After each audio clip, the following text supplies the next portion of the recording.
Gandang hapon. Magandang hapon. Anong pangalan mo? Ako si Jovelyn. Jovelyn. So, meron akong tanong sa iyo tungkol sa mga karanasan sa buhay mo. At handa ka na ba sa mga tanong ko? Medyo nandun. O sige.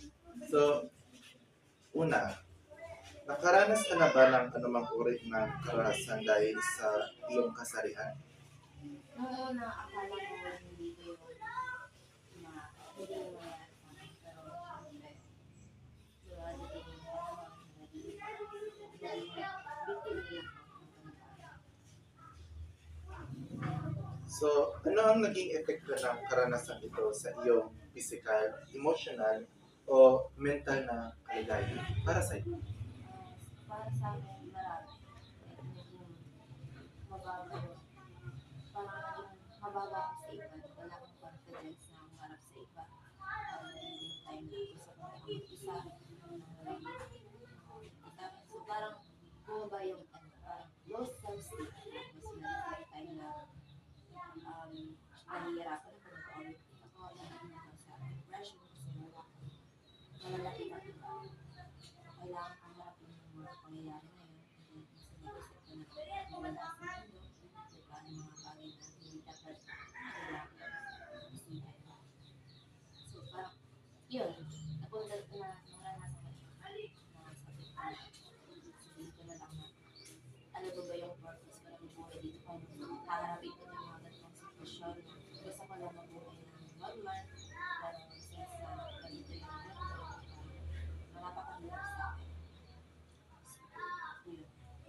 Sige.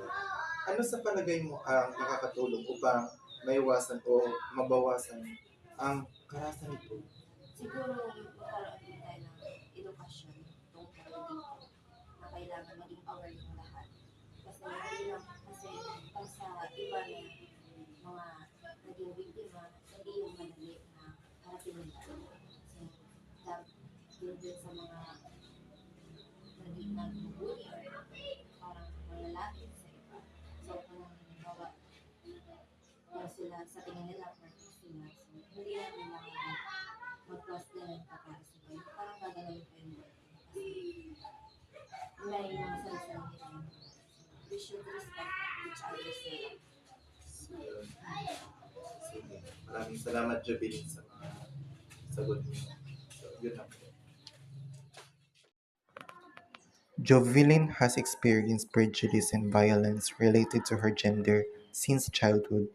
She has found it challenging to accept the judgment of others and, at times, has struggles to understand whether the violence she faces is due to her action or her independence.